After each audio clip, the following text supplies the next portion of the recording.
Assalamualaikum warahmatullahi wabarakatuh. Perkenalkan, kami dari kelompok 3 akan mempresentasikan tentang sistem endokrin. Kami beranggotakan saya sendiri, Umi Malihatun Uswah, NIM akhir 62, kemudian Ega Ayu Oktavia, NIM akhir 63, kemudian Anissa Alia Cantika, NIM akhir 64, dan Nita Wahyuningsih, NIM akhir 65. Next.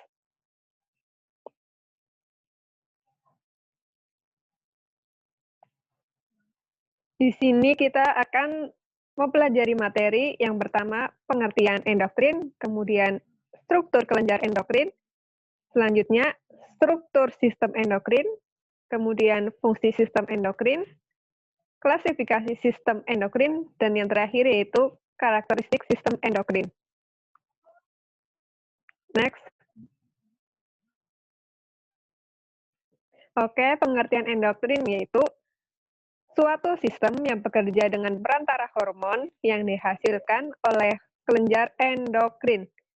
Kelenjar endokrin atau kelenjar buntu yaitu organ yang menghasilkan hormon yang tidak memiliki duktus atau pembuluh atau saluran, sehingga hormon yang dihasilkan didistribusikan ke seluruh tubuh melalui pembuluh darah. Contohnya, kelenjar tiroid, kelenjar adrenal, ovarium, testis, pankreas, dan sebagainya. Selanjutnya akan dijelaskan oleh teman saya. Selanjutnya adalah struktur kelenjar endokrin. Kelenjar endokrin ini akan mensekresikan substansi kimia yang langsung dikeluarkan ke dalam pembuluh darah. Nah, sekresi ini disebut dengan hormon. Hormon yaitu penghantar atau transmitter kimiawi yang dilepaskan dari sel-sel khusus ke dalam aliran darah. Nah, mekanisme kerja hormon ini yang pertama adalah hormon akan dilepas dari sel-sel khusus, lalu masuk ke dalam aliran darah, lalu selanjutnya hormon itu dibawa ke sel target, nah, dan akan terjadi efek hormon itu sendiri. Next. Hormon merupakan bahan yang dihasilkan tubuh oleh organ yang memiliki efek regulatorik spesifik terhadap aktivitas organ tertentu. Hormon bertindak sebagai transmitter atau pembawa pesan. Nah, urutannya itu seperti tadi ya, akan dilepaskan ke aliran darah, lalu dibawa oleh sel responsif dan diterjemahkan sebagai suatu tindakan untuk mengatur metabolisme dari organ tujuan. Lalu sifat hormon itu yang pertama adalah bekerja secara spesifik pada organ, bagian tubuh, atau aktivitas tertentu. Dihasilkan tubuh dalam jumlah yang sangat sedikit tetapi memiliki pengaruh besar. Bekerja lambat atau tidak spontan seperti syaraf, lalu tidak dihasilkan setiap waktu, melainkan hanya diperlukan saja. Bahan penyusun hormon itu sendiri yang bahan utama itu ada protein atau peptida atau rangkaian asam amino, lalu kolesterol atau steroid, dan bahan tambahan itu ada karbohidrat dan asam sialat.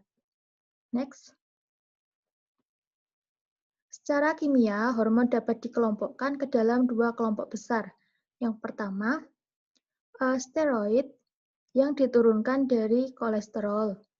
Lalu ada non-steroid yang diturunkan dari asam amino, peptida, dan protein. Lalu juga ada eikosanoid, kelompok lainnya dari molekul yang disekresikan oleh sel yang menyebabkan aksi spesifik pada sel lainnya. Nah, kelompok yang kedua itu ada prostaglandin yang menghasilkan efek mulai dari penyebab inflamasi dan pembekuan darah untuk meningkatkan kontraksi uterus dalam proses melahirkan dan meningkatkan tekanan darah. Dan juga ada leukotrin yang membantu mengatur respon imun dan menyebabkan inflamasi dan beberapa reaksi alergi. Next, untuk selanjutnya akan dijelaskan oleh Anissa Alia.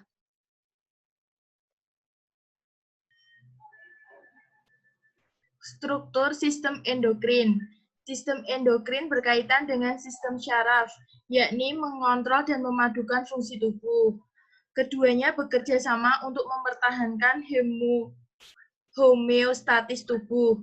Kelenjar dikelompokkan menjadi dua bagian, yaitu eksokrin dan endokrin. Kelenjar eksokrin melepaskan sekresinya ke dalam duktus pada permukaan tubuh, seperti kulit atau organ internal, atau seperti lapisan traktus intestinal. Kelenjar endokrin melepaskan sekresi langsung ke dalam darah, seperti hepar, pankreas, atau kelenjar endokrin dan eksokrin, payudara, kelenjar lacrimalis, atau saluran mata.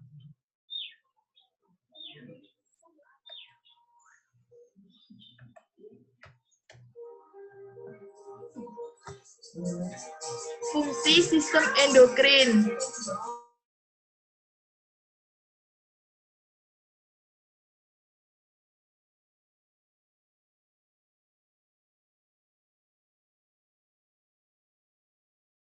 Fungsi sistem endokrin. Yang pertama, membedakan sistem saraf dan sistem reproduksi pada janin yang sedang berkembang.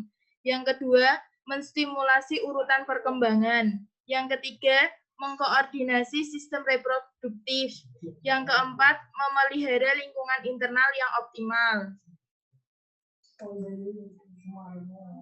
Selanjutnya, klasifikasi sistem endokrin. Hormon yang larut dalam air termasuk polipeptida, misalnya insulin, glukagon, adrenokortikotropik atau ACTH, dan gastrin, serta katekolamin, misalnya dopamin, norepinefrin, epinefrin. Hormon yang larut dalam lemak termasuk steroid, misalnya estrogen, progesteron, testosteron, glukokortikoid, aldosteron, serta dantironin, misalnya tiroksin. Selanjutnya akan dilanjutkan teman saya, Nita Wahyu. Selanjutnya yaitu karakteristik sistem endokrin. Yang pertama yaitu hormon bekerja dalam sistem umpan balik yang memungkinkan tubuh untuk dipertahankan dalam situasi lingkungan optimal. Yang kedua yaitu hormon mengontrol laju aktivitas seluler. Selanjutnya yaitu hormon tidak mengawali perubahan biokimia, tapi hanya memengaruhi sel-sel yang mengandung reseptor yang sesuai, yang melakukan fungsi spesifik. Yang selanjutnya itu hormon mempunyai fungsi dependen dan interdependen. Pelepasan hormon dari satu kelenjar sering merangsang melepaskan hormon dari kelenjar lainnya. Yang selanjutnya itu hormon secara konstan direaktifkan oleh hepar atau mekanisme lain. Dan next, karakteristik sistem endokrin. Yang pertama yaitu sekresi diurnal terjadi pola naik turun dalam periode 24 jam. Contohnya seperti kortisol, keadaannya akan meningkat di pagi hari dan menurun di malam hari. Sekresi hormonal pulsatif dan siklis terjadi naik turun sepanjang waktu tertentu atau bulanan. Contohnya seperti estrogen merupakan non-siklik dengan puncak dan lembahnya menyebabkan siklus menstruasi pada wanita.